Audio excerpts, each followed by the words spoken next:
শেষ। আমার নাম কবিয়ার খবর সরকার। তুমি জানো না খবর শব্দের অর্থ হয়েছে বাতাস।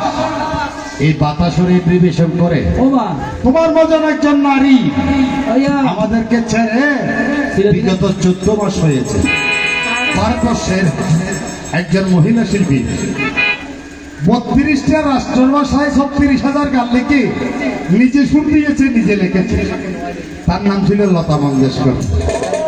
কেমন তাই না? তিনি বলেছেন বাতাসকে পরিবেশন করে আওয়া হামে উড়তা যাইয়ে মোরা লাল দোভাটা তাজলা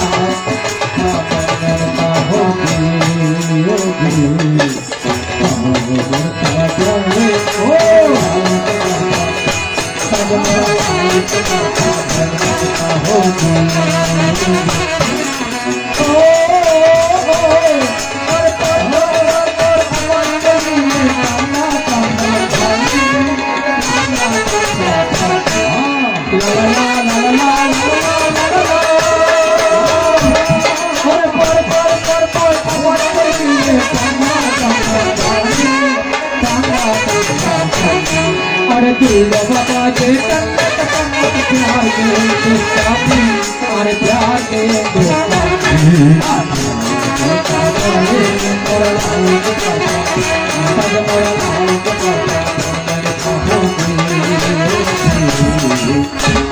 বেশ, তোমার প্রশ্ন বেশ এমন তাই না?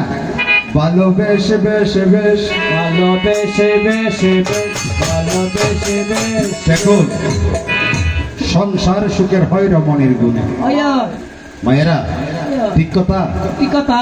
রমণী সীতা করোনা গীতে ধরণী গীতা। বউনাবো গীতে স্বামী মারা যায়, পুরুষেরা মারা যায়, নারীরা বাঁচাতে পারে। প্রমাণ আছে। সাবিত্রী আর সত্যবান মরা স্বামীর প্রাণ যমরাজার কাছ থেকে ফেরত নিয়ে এসেছে। আসে নাই দাদা? আসে নাই? এনেছে। কেমন তাই না? সাবিত্রী আর সত্যবান তারা স্বয়ং ভগবান।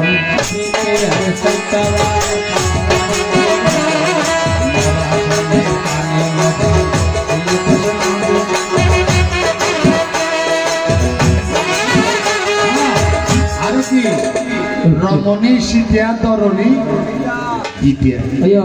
কেমন তাই না? তুমি দেখো তোমার মেয়েরা সরস, তুমি মেয়েদেরকে সরস করতে জানছো না। আমি যদি মেয়ের পক্ষে থাকতাম আজকে মেয়েরা আমাকে টাকার মালা দিয়ে ঘুরে ফেলতো। বিপুলয় আর লক্ষ্মীন্দর। ঠিক আছে কি দাদা? ঠিক আছে। মরা স্বামী মৃত স্বামীকে কলা গাছের বেলাবাদী দেবপুরে নিয়ে মরা স্বামী কঙ্গাল। প্রভু কেমন তাই না? কঙ্গাল হয়ে গিয়েছে। 12 বছর বেলা সাথী বাঁধি দেবপুরে গিয়ে মৃত স্বামীকে ফেরত নিয়ে এসে। কেমন তাই না? বাল্য শিক্ষে বলে সংসার সুখের হয় রমণীর গুণে, সংসার জ্বলে যায় নারীর আগুনে। নারী আর রমণীর সমাজে একজন আছে নারী, আরেকজন আছে আনারী। একজন আছে নারী, আরেকজন আছে আনারী। এই নারীর মধ্যে 5 প্রকারের নারী আছে। পস্তিনী, পর্দিনী, কিঞ্চনী, চিত্রাণী, শিল্পনী। তুমি কোন জাতি আমি জানি না। তুমি কোন জাত? তারা হইল বড় জাত। এই রমণীরা হয়েছেন বড় জাত।